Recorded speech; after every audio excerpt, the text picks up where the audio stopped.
Hello friends, welcome back to my YouTube channel quick prep. My name is Shahrukh Saifi. Friends, आज जो मैं आपको chapter करवाऊंगा उसका नाम है क्लास 12 सोशियोलॉजी की फर्स्ट बुक का चैप्टर नंबर 2 भारतीय समाज की जनसांख्यिकी संरचना, यानी कि the demographic structure of Indian society.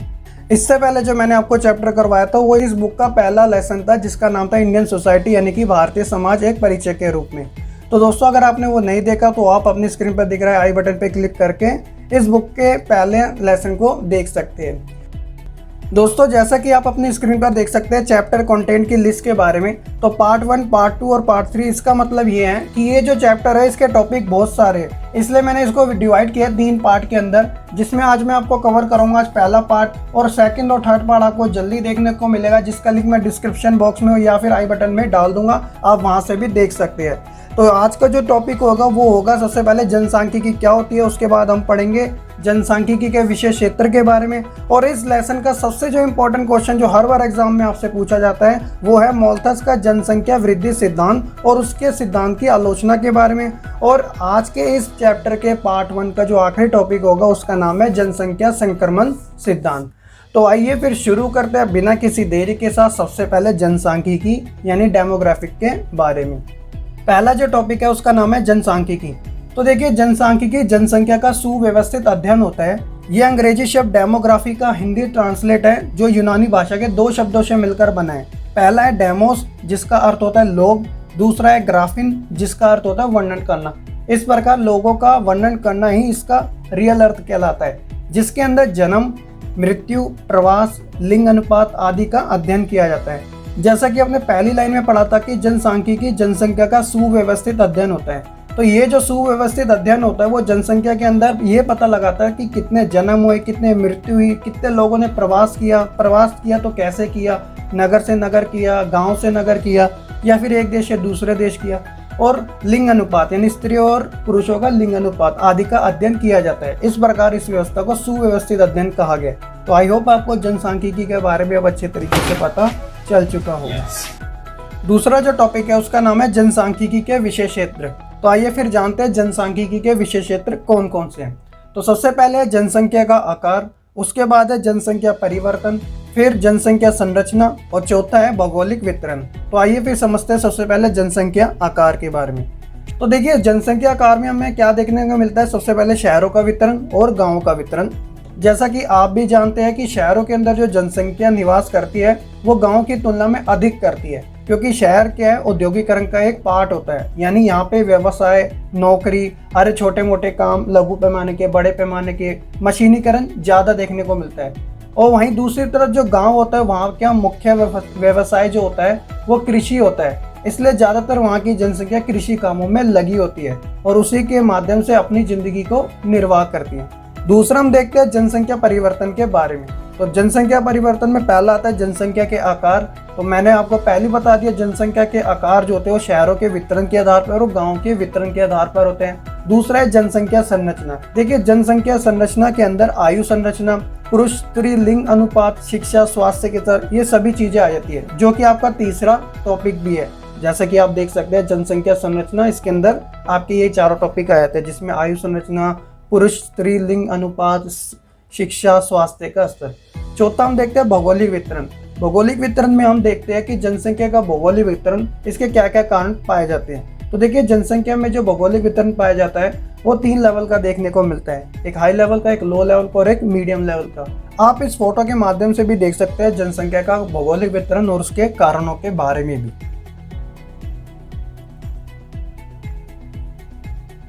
आगे जो हमारा टॉपिक है वो इस लेसन का सबसे ज्यादा इंपॉर्टेंट टॉपिक है, जिसका नाम है थॉमस मोल्थस का जनसंख्या वृद्धि सिद्धांत। तो आइए फिर समझते हैं इनके जनसंख्या वृद्धि सिद्धांत के बारे में। देखिए, जनसांख्यिकी के सर्वाधिक प्रसिद्ध सिद्धांतों में से एक सिद्धांत अंग्रेजी राजनीतिक अर्थशास्त्री थॉमस रॉबर्ट मोल्थस के नाम से भी जुड़ा है।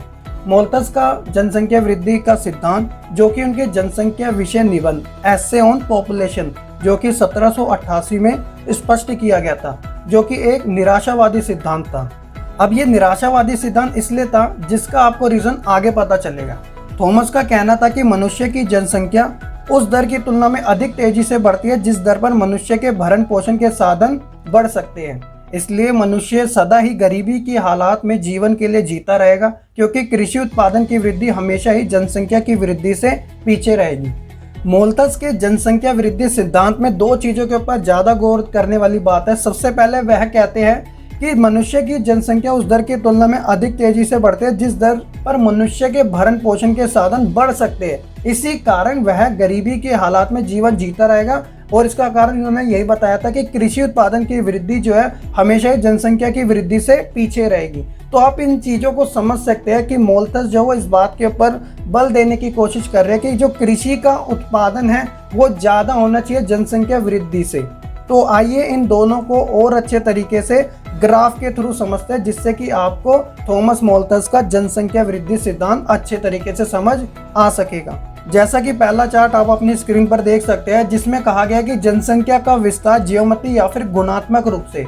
इसमें पॉइंट नोट करने वाली ये बात है कि ये जो आपको चार्ट देखने को मिल रहा है वो किस तेजी से बढ़ रहा है। जैसे कि 2 का 4, 4 का 8 और 8 का 16, यानी कि यहाँ पे हर अंक जो है वो डबल होते जा रहे हैं। और आप जब दूसरा चार्ट देखोगे, कृषि उत्पादन में वृद्धि देखते हैं तो इसमें गणितीय और समांतर रूप से होती है। और इसमें पॉइंट ध्यान रखने वाली ये बात है कि इसके अंदर जो आपको चार्ट दिख रहा है वो क्या है, एक समांतर रूप से बढ़ रहा है। कहने का मतलब एक टेबल के तौर पे बढ़ रहा है। जैसे कि 2 का 4, 4 से 6, 6 से 8, यानी सब में जो गैप आ रहा है वो क्या आ रहा है, 2 का आ रहा है, यानी टेबल के अकॉर्डिंग चल रहा है। तो आप समझ सकते हैं कि एक तरफ जो जनसंख्या का विस्तार है वो अपने ही अंक में डबल होता रहा है, और जबकि कृषि उत्पादन में जो वृद्धि हो रही है वो एक समांतर रूप से बढ़ रही है। इसी कारण इसलिए मोल्थस ने कहा था कि मनुष्य सदा ही गरीबी के हालात में जीवन के लिए जीता रहेगा, क्योंकि कृषि उत्पादन की जो वृद्धि है वो हमेशा ही जनसंख्या की वृद्धि से पीछे रहेगी। आगे जो हम देखते हैं वो है थॉमस मोल्थस के जनसंख्या नियंत्रण को लेकर सुझाव। देखिए, जैसा कि उन्होंने अपना जनसंख्या वृद्धि को लेकर अपना सिद्धांत दिया था, उस प्रकार उन्होंने ये भी बताया था कि जनसंख्या के ऊपर काबू यानी नियंत्रण किस तरीके से पाया जा सकता है। तो इसमें उन्होंने 2 प्रकार के सुझाव दिए थे। आइए जानते हैं कि वो कौन कौन से थे। सबसे पहले बात आती है प्राकृतिक अवरोध के बारे में, यानी कि पॉजिटिव चेक्स के बारे में, और दूसरा है कृत्रिम अवरोध यानी प्रिवेंटिव चेक्स के बारे में। तो आइए फिर दोनों के एक एक करके समझते हैं। सबसे पहले हम बात करते हैं प्राकृतिक अवरोध के बारे में, यानी पॉजिटिव चेक्स के बारे में। तो इसमें क्या कहते हैं कि मनुष्य में अपनी जनसंख्या को घटाने की सीमित क्षमता होती है। उदाहरण के तौर पे यदि मनुष्य बड़ी उम्र में विवाह करता है तो इससे क्या होता है कि जनसंख्या नियंत्रण में आई जा सकती है। दूसरा है कि यौन संबंध पर संयम रखकर, यानी कि जो सेक्सुअल रिलेशन होते हैं अगर उस पर कंट्रोल कर लिया जाए तो जनरेशन रुक सी जाती है। तीसरा है ब्रह्मचर्य का पालन करके, यानी एक तरीके से सन्यासी बन के।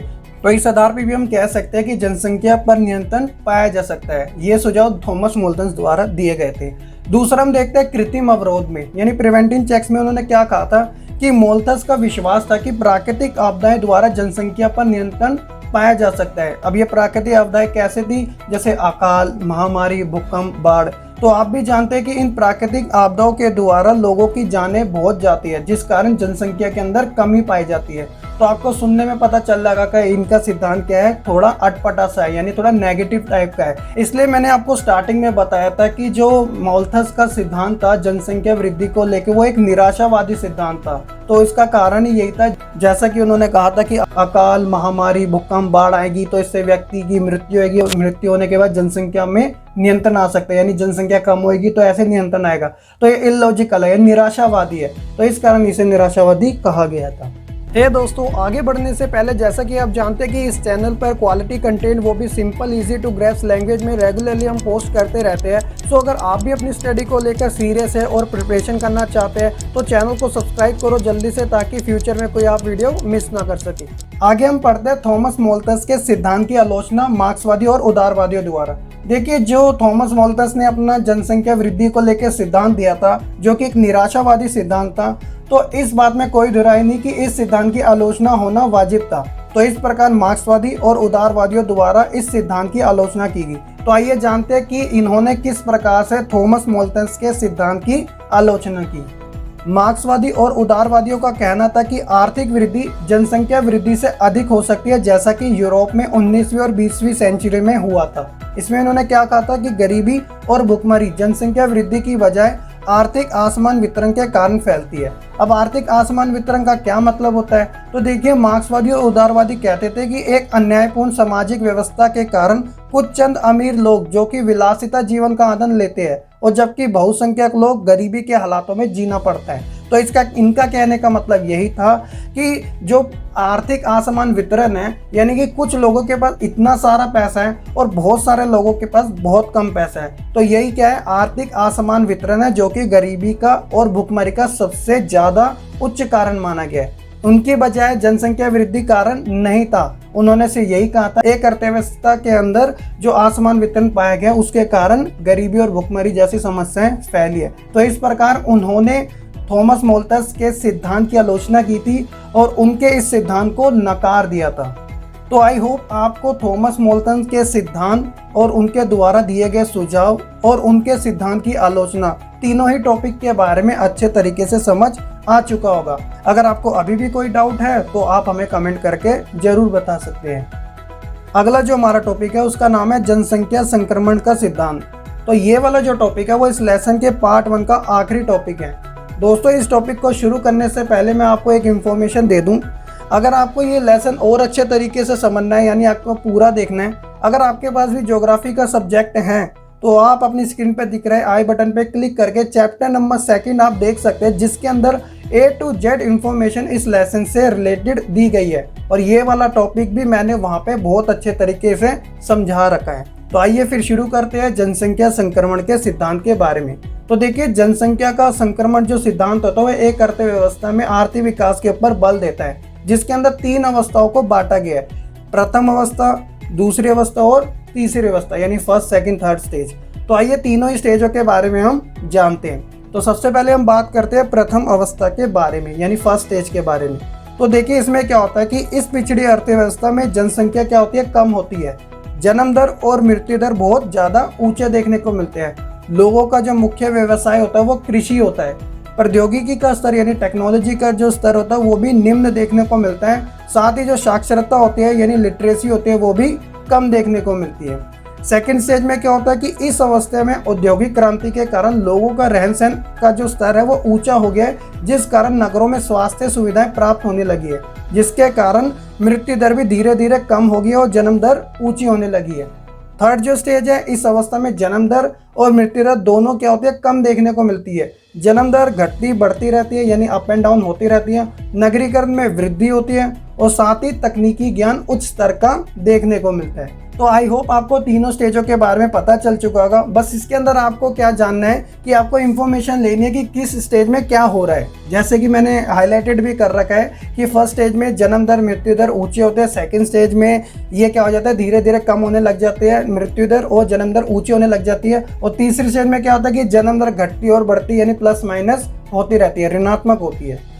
तो फ्रेंड्स, इसी के साथ हमारा इस चैप्टर का पार्ट 1 कंप्लीट होता है। अगर आपको ये वीडियो पसंद आई हो तो प्लीज़ वीडियो को लाइक जरूर कीजिएगा। आपका हर एक लाइक मेरे लिए मोटिवेशन का काम करता है, एक पॉजिटिव रिजल्ट देता है, ताकि मैं आपके लिए ऐसी वीडियो बनाते रहूं। साथ ही अगर आपको इस वीडियो से रिलेटेड कोई डाउट है या फिर आप कोई फीडबैक देना चाहते हैं तो कमेंट बॉक्स में ज़रूर लिखिएगा, ताकि हम उसके ऊपर काम कर सकें। अगर आप इस चैनल पे नए हो तो सब्सक्राइब कीजिएगा हमारे चैनल को, साथ ही बेल आइकन दबाना ना भूलेगा, ताकि आपको इन फ्यूचर लेटेस्ट वीडियो की अपडेट्स मिलती रहे।